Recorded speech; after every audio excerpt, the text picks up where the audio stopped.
En el año 2020, Ignacio Ruglio asumía como presidente de Peñarol y sumaba a la dirección deportiva al exjugador e ídolo carbonero Pablo Bengoechea. En aquel entonces se disputaba el torneo uruguayo 2020, debido a que el torneo se atrasó por la pandemia de COVID-19. El carbonero no se encontraba en un buen momento futbolístico ni tampoco anímico. Su entrenador era Mario Saralegui, quien había sustituido a Diego Forlán en mitad del torneo Apertura. Saralegui quedó afuera de la fase de grupos de la Copa Libertadores de América, aunque cabe destacar que dirigió 4 partidos, de los cuales ganó 2 y perdió 2, logrando de esa manera acceder a la Copa Sudamericana de ese año, en la que cayó en 16avos de final en la serie ante Vélez por el gol de visitante tras empatar a 0 en Argentina e igualar a 1 en el campeón del siglo. Tanto el Apertura como el Intermedio no supo conquistarlos, y en ese contexto, la nueva dirigencia encabezada por Ruglio decide contratar a Mauricio Larriera como nuevo técnico de Peñarol.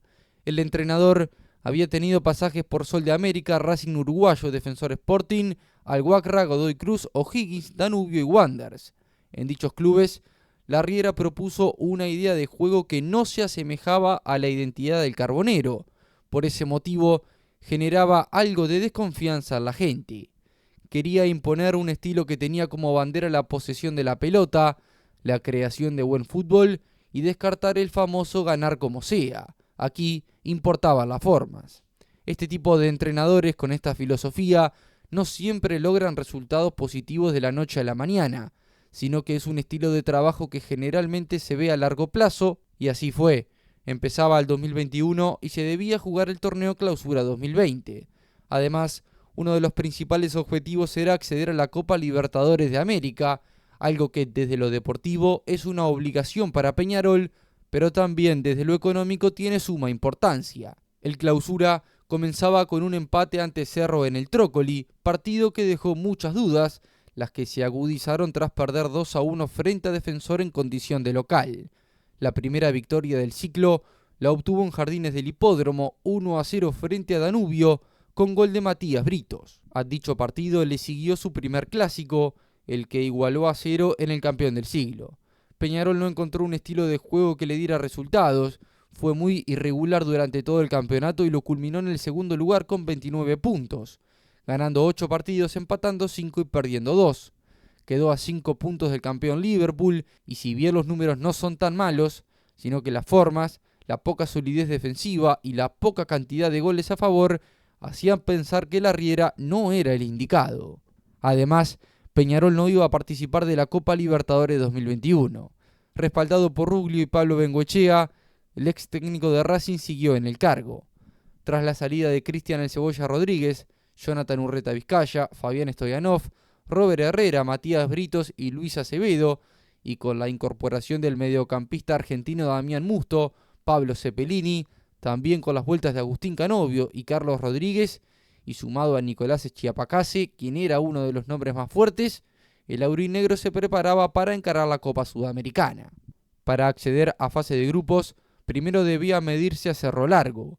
La ida se iba a disputar en el Parque Viera, y tras ir ganando 2-0 con tantos de David Teráns y Fabricio Formiliano, el equipo dirigido en ese momento por Danielo Núñez igualó el marcador en el final con un tanto de Enzo Borges, generando así muchas dudas en Peñarol y en la continuidad de Larriera, aunque el partido clave sería la vuelta en el campeón del siglo. En ese cotejo vimos el primer gran partido de Peñarol en el año, y con doblete del canario Álvarez Martínez, un gol de Facundo Torres y el restante en contra, venció 4-1 a Cerro Largo y accedía de esa manera a la fase de grupos de la Copa Sudamericana, en la que esperaban Corinthians, Huancayo y River Plate de Paraguay. En el certamen internacional, Peñarol era un equipo imparable.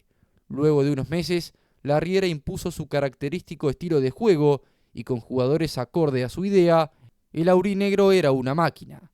Venció en el debut en fase de grupos 5-1 a Huancayo, luego derrotó de manera categórica 2-0 a Corinthians en Brasil, vapuleó 3-0 a River en el campeón del siglo, y en el mismo escenario, en un recital de buen fútbol, destrozó 4-0 a Corinthians, dejando encaminada la clasificación. Su primera derrota llegó en Asunción frente a River paraguayo, y pasó la fase de grupos como líder tras empatar a 0 frente a Huancayo en Perú. Cabe destacar que el Mirasol perdía a una de sus piezas claves, David Terans, quien se marchaba al fútbol brasileño. Entre tanta algarabía y expectativa, se disputaba el torneo Apertura 2021. Peñarol lo comenzaba empatando frente a Plaza como local. El rendimiento aurinegro en el torneo local era más bajo con respecto al mostrado en Copa Sudamericana, y culminó esa apertura en la tercera posición, con 7 victorias, 7 empates y una derrota, que fue en el clásico frente a Nacional en el Gran Parque Central. Justamente a su máximo rival debía enfrentar en octavos de final de Copa Sudamericana. Nacional llegaba tras quedar eliminado en fase de grupos de Copa Libertadores, en la que hizo 8 puntos, y enfrentó a Argentinos Juniors, Atlético Nacional de Medellín y Universidad Católica de Chile, con un dato alentador para el bolso: no había perdido en el Gran Parque Central. Peñarol y Nacional, una de las rivalidades más emblemáticas del fútbol mundial, se iban a ver las caras en una competencia internacional. En estas instancias no tiene mucha importancia cómo venga cada equipo, sino quién maneja mejor las emociones y no se deja llevar por factores externos al fútbol. El 15 de julio de 2021, el Gran Parque Central era el centro de atención de todo un continente. Y si bien dijimos que el tricolor se hizo fuerte de local en Libertadores, en este caso iba a ser todo lo contrario. Con un juego intenso, atractivo y dinámico, el Peñarol de la Riera lo venció 2-1 con goles de Agustín Canovio y Valentín Rodríguez. El gol del bolso llegó al final del partido a través de su goleador, Gonzalo Vergesio, y le daba esperanzas para la vuelta. En la revancha disputada en el campeón del siglo, se desarrolló un partido parejo con chances para ambos lados y disputado. En el último tramo del partido y con Nacional lanzado al ataque, Peñarol desperdició ocasiones de gol, hasta que en el último suspiro Guzmán Corujo establecía el 1-0 para el tricolor, pero no le alcanzaba y el aurinegro accedía por gol de visitante a cuartos de final, desatando la alegría de los hinchas mirasoles que en ese momento estaban en sus casas, ya que los partidos debido a la pandemia se jugaban a puertas cerradas. Esto fue sin dudas el mejor momento del ciclo de la Riera, no solo por eliminar a su máximo rival, sino porque además lo hacía con sus formas y con su filosofía. Luego, Peñarol tenía las bajas sensibles de Joaquín Piquerés y Fabricio Formiliano, y sumaba 3 nuevos nombres: Rubén Bentancur, Juan Manuel Ramos y Edgar Elizalde.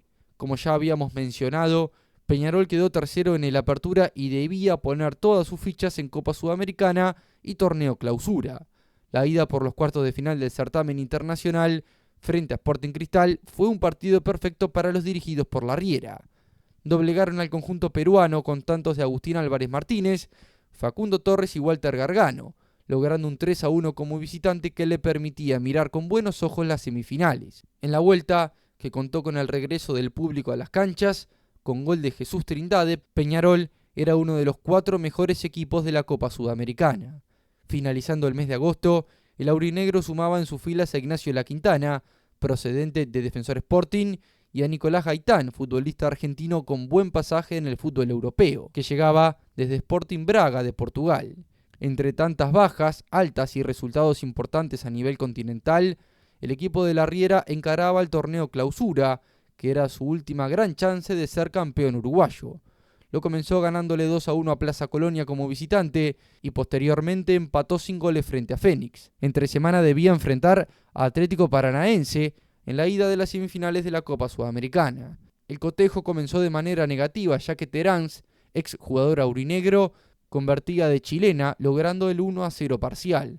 Tras el shock, Peñarol se despertó y con su buen juego y empuje de su gente, lograba empatar el duelo con el tanto de Agustín Álvarez Martínez, pero el Furacao dio el golpe y Pedro Rocha al minuto 75 ponía el 2-1, dejando la serie inclinada a favor del visitante. A partir de ahí, Peñarol lo intentó pero sin éxito y debía ir a Brasil a convertir mínimo 2 goles. En el partido de vuelta, el aurinegro siguió intentando y, fiel a su estilo, generaba reiteradas chances de gol, establecía interesantes circuitos de juego e inquietaba así al conjunto brasileño. Pero la suerte no estaba de su lado y en el minuto 24 Nicao ponía el 1-0.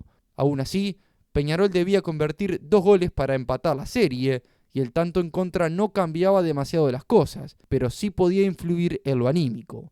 El equipo de la Riera siguió intentando, hasta que en el minuto 33 Pablo Cepelini tenía la chance de ponerse a un gol gracias a un penal, pero el disparo lo contuvo el guardameta. Eso significó un baldazo de agua fría y finalmente en el segundo tiempo Pedro Rocha, una vez más, ponía el 2-0 definitivo y el 4-1 en el global, dejando eliminado a Peñarol. Si bien el marcador es abultado, las sensaciones en cuanto al nivel demostrado, la intensidad y el hambre de victoria del equipo carbonero hicieron que aún sus hinchas lo recuerden y miren esa copa con buenos ojos. Luego de quedar eliminado, todos los focos estaban puestos en el campeonato uruguayo, ese que no lograba desde el año 2018. Peñarol registraba 2 victorias y un empate en sus 3 primeras fechas. Muchos pensaron que la eliminación en el certamen internacional provocaría un bajón importante para el equipo, pero fue todo lo contrario, ya que registró 4 victorias en los siguientes 5 partidos hasta que llegaba el clásico en el campeón del siglo, pero el carbonero no pudo demostrar su superioridad ni hacer pesar la localía, y empató sin goles frente a Nacional. En los siguientes 5 partidos Peñarol dejó puntos, ganó 2 y empató 3, permitiendo que sus perseguidores se acercaran y haciendo el torneo clausura más parejo. Tal es así que llegaba a la última fecha con la obligación de vencer a Sudamérica y acceder a las finales con Plaza Colonia, que había conquistado la apertura. El duelo frente a Sudamérica fue parejo y con el correr de los minutos los nervios fueron creciendo hasta que Agustín Canovio convertía el 1-0 en el minuto 57 de juego para desatar la locura en el estadio. Pero lo que nadie esperaba en ese momento era que Tomás Andrade estampara el empate, dejando sin chances de campeonar al Mirasol y encima dándole el título a Nacional, que estaba venciendo a River en el Gran Parque Central. A partir de ese momento, el equipo dirigido por Larriera se volcó al ataque, pero tras varias ocasiones claras no podía convertir ese gol que necesitaba, hasta que apareció uno de los mejores jugadores y más regulares en ese año, Jesús Trindade, para establecer el 2-1 en los minutos de adición.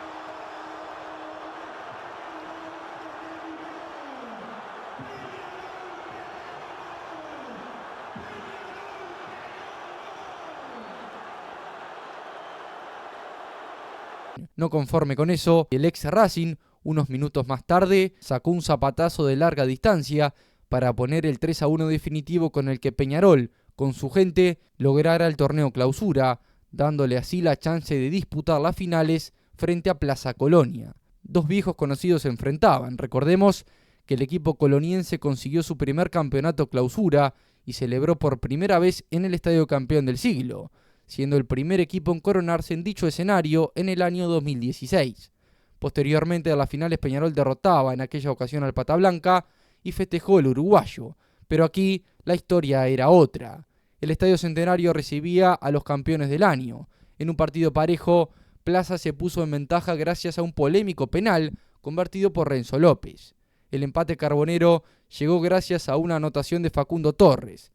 En ese momento ninguno de los 2 equipos pudo quebrar la igualdad y todo se iba a definir en penales, en los que el carbonero fue más efectivo y se quedó con la copa. El gran trabajo de Larriera se materializó en un trofeo, pero su logro va más allá del título. Las formas, la entrega y el espectáculo enamoraron a todos los amantes del fútbol, quienes recordarán a ese Peñarol como un verdadero equipazo.